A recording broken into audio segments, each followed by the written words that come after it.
Assalamualaikum warahmatullahi wabarakatuh. Alhamdulillahi rabbil alamin.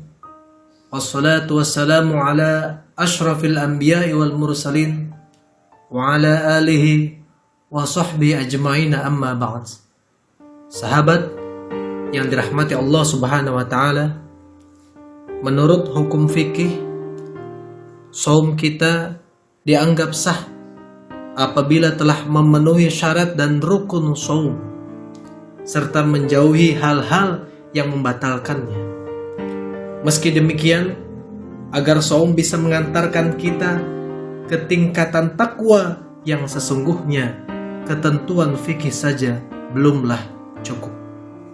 Kita juga wajib menjaga adab-adab dan sunnah-sunnah Ramadan. Kita harus meninggalkan kebiasaan-kebiasaan buruk yang tidak membawa manfaat di dunia dan akhirat.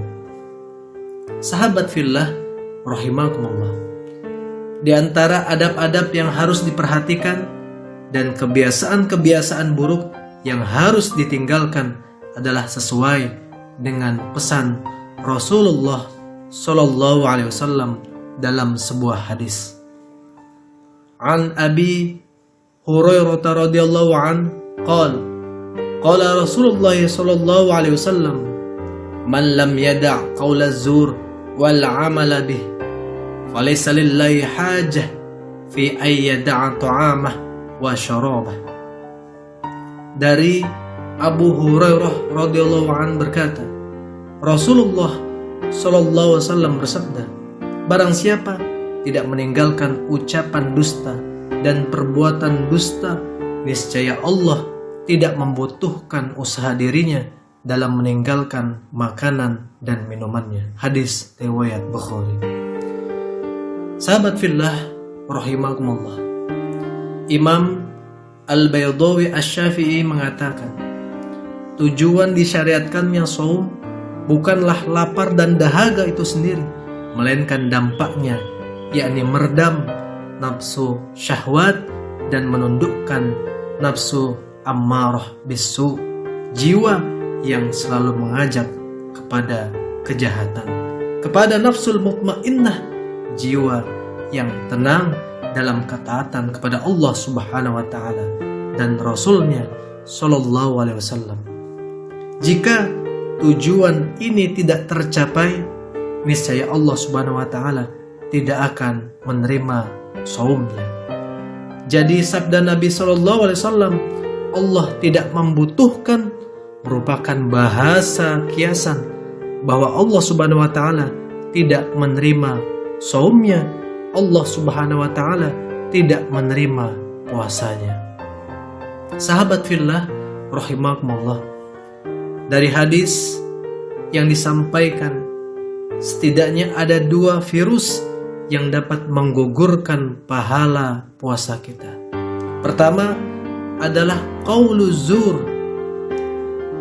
Dalam hal ini para ulama menjelaskan bahwa qauluz zur adalah al-kadzib, kebohongan, yakni mengatakan sesuatu hal yang tidak sesuai dengan realita yang sebenarnya.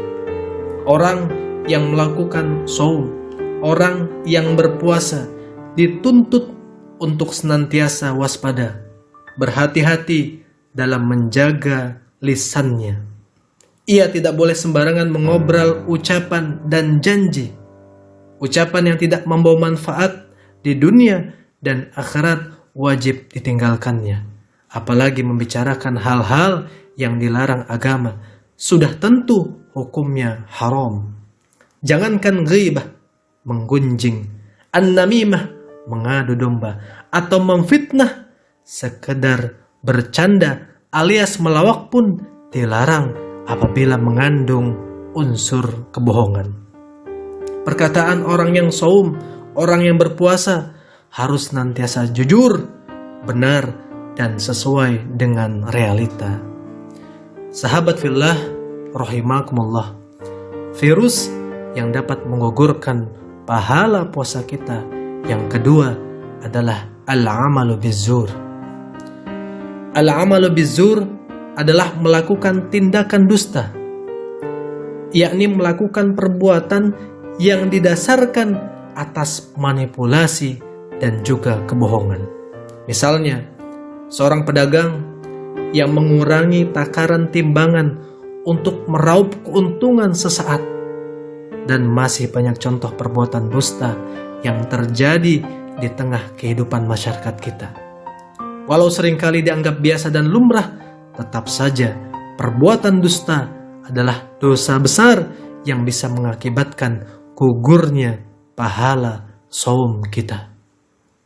Sahabat fillah rahimakumullah, jika Allah Subhanahu wa taala tidak menerima saum kita, jika Allah Subhanahu wa taala tidak memberi pahala sedikit pun atas puasa kita, jika tarawih, tadarus Al-Quran, dan amal-amal soleh kita yang lain juga tidak diterimanya, tidak diridhoinya, tidak diberi pahala oleh Allah Subhanahu wa taala, karena kita masih saja berkata dusta, berbuat dusta, mengucapkan ucapan yang sia-sia, melakukan perbuatan yang sia-sia, melakukan hal-hal yang diharamkan Allah Subhanahu wa taala, maka sungguh kita adalah orang yang sangat merugi.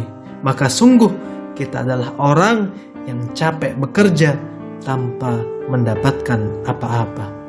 Kita dengan demikian termasuk golongan yang difirmankan Allah Subhanahu wa taala dalam Quran surah Al-Ghasyiyah ayat 2 sampai 4. A'udzu billahi minasyaitonir rajim. Wujuhu yawma idzin khashi'ah 'amilatun nasibah tasla narun hamiyah. Yang artinya, banyak muka pada hari itu tunduk terhina, bekerja keras lagi kepayahan, memasuki api yang sangat panas, yakni api neraka. Hadirin wal hadirat rahimakumullah, kita dengan demikian termasuk golongan yang disabdakan oleh Nabi sallallahu alaihi wasallam. An Abi Hurairah radhiyallahu an qala Rasulullah sallallahu alaihi wasallam, rubba sha'imin hazzuhu min siyamihil ju' wal 'atash wa rubba qa'imin hazzuhu min qiyamihis sahar. Yang artinya, dari Abu Hurairah radhiyallahu an berkata, Rasulullah sallallahu alaihi wasallam bersabda, betapa banyak orang yang melakukan saum namun hanya mendapatkan rasa lapar dan haus belaka. Betapa banyak orang yang melakukan qiyam, tarawih dan witir namun hanya mendapatkan begadang, lelah dan kantuknya belaka. Hadis riwayat Ahmad. Sahabat fillah rahimakumullah, semoga Allah Subhanahu wa taala membimbing dan memberikan kekuatan kepada kita agar kita mampu menjaga saum kita dari segala perbuatan yang sia-sia, perbuatan dosa dan juga perbuatan maksiat. Dan kita juga memohon kepada Allah Subhanahu wa taala agar menerima dan meridhoi saum kita, qiyam kita, tilawah kita dan seluruh amal kebajikan kita di bulan ini, bulan suci Ramadan. Allahumma amin. Hadanallahu wa iyyakum ajma'in. Assalamualaikum warahmatullahi wabarakatuh.